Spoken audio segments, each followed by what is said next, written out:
తిరుమల తిరుపతి దేవస్థానం TTD అన్నారు.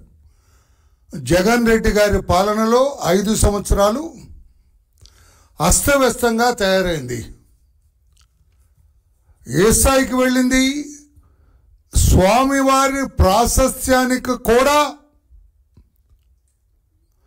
దెబ్బ తగిలే స్థాయికి తీసుకెళ్లారు ఈ దుర్మార్గపు పరిపాలన. నిన్న చూసాం, భారతదేశ వ్యాప్తంగా కూడా భగ్గుమన్నది.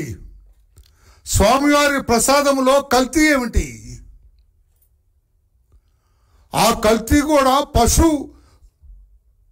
కొవ్వుతోటి కల్తీ అయిన నెయ్యి వాడటం ఏంటని చెప్పి భారతదేశ ప్రపంచవ్యాప్తంగా కూడా ఇప్పుడే నేను చూశాను. నేను బరోడాలో కూడా జగన్ రెడ్డి గారి దిష్టి బొమ్మలు తగలపెడుతూ ఉన్నారు. హైందవ సంఘాలన్నీ కూడా బొగ్గుమంటున్నాయి. హైందవ సంఘాలన్నీ కూడా ఇదేమిటి ఇంత భ్రష్టు పట్టించారు జగన్ రెడ్డి గారు అని చెప్పి, ఇదేమి పరిపాలన అని చెప్పి కూడా 5 సంవత్సరాల జగన్మోహన్ రెడ్డి గారి పరిపాలన గురించి ఆశ్చర్యపోతున్నారని చెప్పి కూడా నేను బాధపడుతున్నా తెలియజేయటానికి. ఆ టీటీడీ వ్యవస్థని, ఆ స్వామివారి ఆలయ నిర్వహణ, ఆ ట్రస్ట్ బోర్డు అంతా కూడా రాజకీయ పునరావాస కేంద్రంగా మార్చి దానికి అవినీతి అడుగడుగున రాజ్యమేలుతూ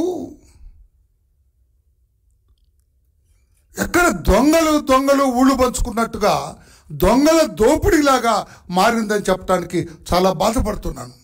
ఎలా చెప్పగలరు వరలరామయ్య గారంటే, నిన్న చూసాం కల్తీ నెయ్యి, ఈ రోజున వెలుగులోకి వచ్చింది. ప్రతిరోజు పత్రికా సోదరులారు కొంచెం, ఎందుకంటే చాలా ఇంపార్టెంట్ ఇష్యూ ఇది. ప్రతిరోజు టీటీడీ వారు టూరిజం డిపార్ట్మెంట్కి 1000 టికెట్లు ఇస్తారట. దర్శనం టికెట్స్ 1000 ఇస్తారట. ఆ 1000 టికెట్లు ఆనాడు మంత్రిగా సీఎం సీటుకు పోటీదారుడిగా ఉన్న పెద్దిరెడ్డి రామచంద్రారెడ్డి గారి నిర్వహణలో, లేకుంటే అధీనంలో, లేకుంటే ఆదేశాల మేరకు, లేకపోతే ఆయన ఆశీస్సులతో నడిచే ఒక కళాధర్ ట్రావెల్స్ నోట్ చేసుకోవాలి పేరు, కళాధర్ ట్రావెల్స్. వీళ్ళకి ప్రతిరోజు 800 టికెట్స్ ఇస్తారట. 800 టికెట్స్ వీళ్ళకి ఇస్తారు.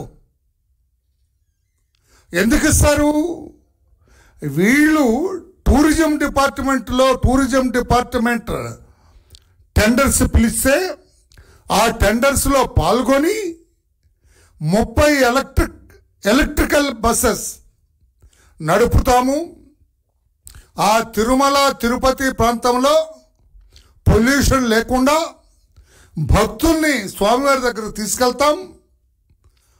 ఆ భక్తులకి ఈ 800 టికెట్లు కూడా మేము అమ్ముతాము, ఆ డబ్బు మీకు తెచ్చిస్తామని చెప్పి 800 టికెట్స్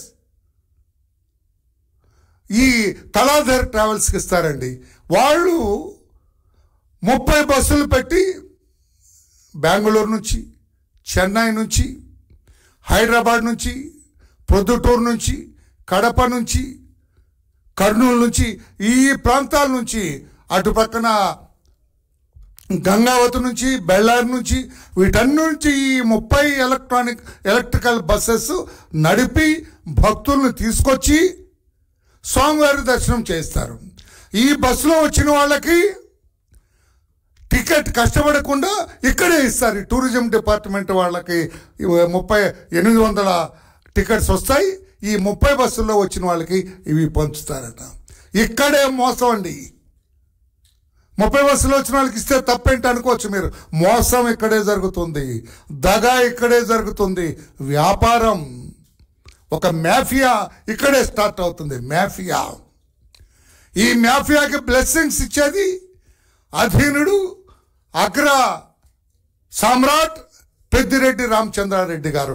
ఈ కళాధర్ ట్రావెల్స్ అలే అసలు ఈ కళాధర్ ట్రావెల్స్ ఎలా వచ్చింది ఈ టెండర్? టూరిజం డిపార్ట్మెంట్ వాళ్ళు కాల్ఫర్ చేసిన ఈ టెండర్స్ లోయెస్ట్ బిడ్ చేసిన వాళ్ళకి ఇస్తారు. మరి ఈ కళాధర్ ట్రావెల్స్ పెద్దిరెడ్డి గారి ఆశీస్సులు ఉన్న ఈ ట్రావెల్స్కి ఎలా ఇచ్చారు అంటే ఇక్కడే టూరిజం డిపార్ట్మెంట్, ఆనాటి మంత్రి రోజా గారు వీళ్ళందరూ ఆడిన నాటకం.